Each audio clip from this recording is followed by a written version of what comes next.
Magandang gabi po sa lahat. Tayo nagbabalik ulit dito sa ating munting channel. Ayan. Para mag-discuss ng coins. Ayan, i-selling price natin. Tignan natin ang kanyang presyo sa ating mga online selling kung magkano na ang kanyang halaga. Ayan. At magandang gabi po. Ayan. Ang pag-usapan natin barya, ito po ay barya po ng Pilipinas. Ayan. 25 centimos po ni Juan Luna. Nakapaloob po yan sa bagong lipunan series. Ayan. Year 1978. Ayan, mga sinaunang barya ni 25 centimos ni Juan Luna.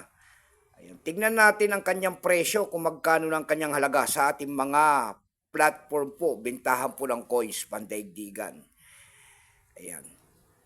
Selling price natin siya kung magkano ng kanyang halaga. Pero bago yan, ayan, magpapasalamat lamang tayo sa lahat ng tagapagsubaybay dito sa ating munting channel. Lalo-lalo na ang ating mga subscriber dyan. Thank you so much sa inyong lahat. Mabuhay po kayo and God bless. Maraming salamat din po sa nanonood doon sa ating FB page. Samuel Soriano, lahat po na nakapalo sa ating sa FB page. Thank you so much sa inyong lahat. Mabuhay po kayo and God bless. Yun naman po hindi pa po nakapag-subscribe, sana dito sa ating munting channel, ayan, YouTube channel, ayan. Baka pwede naman makisuyo at malaking bagay na po sa aming mga creator po, ayan. Ang inyong magagawa, tulad na lamang po sana ng pagpindot ng ating subscribe button, like and share, para ma-update ko naman kayo sa mga bago ko pang ilalabas na video. Ayan ang ating pag-uusapan. Ayan, 25 centimos po ni Juan Luna. Nakapaloob po yan sa bagong lipunan series. Ayan, tingnan natin ang kanyang price kung magkano na ang kanyang halaga. Pero bago yan, kilalanin mo muna natin siya. Issue po nito ay Philippines po. Period Republic 1946 up to date po. Type nito standard circulation coin shares 1975 hanggang 1978. Value nito 25 centimos po. Ang nakapaloob po sa bagong lipunan series kung tawagin nila. Ayan, currency piso 1967 up to date po. Composition niyan ay copper nickel. May bigat lamang itong 4 grams, may habang 21 mm. May kapal po naman itong 1.7 mm. Hugis po, bilog orientation niyan ay medal alignment. Itinigil naman ang paggamit sa barya na to ng Pilipinas noong January 2, 1998. Number ENDAS 7832. Ayan, reference number KM-208.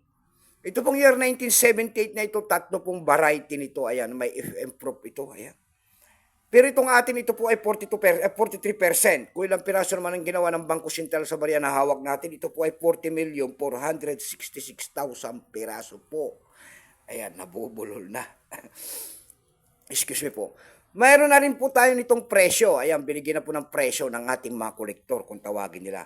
Yung kanyang extra fine kung tawagin nila ay nagkakahalaga po ng 18 pesos na. Yung kanyang almost uncirculated naman ay 25. Uncirculated po ay 31 pesos. Dako naman tayo sa kanyang price. Ayan. Ayan, dako tayo sa kanyang presyo. Doon sa ating eb.com po, kung tawagin nila, eb.com platform po, bintahan po ng coins pandaigdigan. Ayan. Meron na tayo nakita doon mga nagbebenta nito ng mga error coins. Ayan, mahal ang error coins nito. Yung nakita natin bintahan doon na error coins na nagkakalaga po ng $24. Meron na rin tayo nakita doon na nagkakalaga ng error coins na $16.84. Yun namang ordinary po na walang error po, mayroon tayo nakita doon nagbebenta ng $5 nito. Dako naman tayo sa Carousel PH kung tawagin nila. Ayan, dito lang sa Pilipinas. Sa Carousel PH naman po, meron tayo nakita nagbebenta nito ng 85 pesos. Nasundan po ng 80 pesos. Yung pinakamababa po na bintahan na doon ay nagkakahalaga na po ng 40 pesos lamang. Ayan lamang po ang aking may share na kanyang presyo. Ayan, keep safe po sa lahat and God bless. Magandang gabi.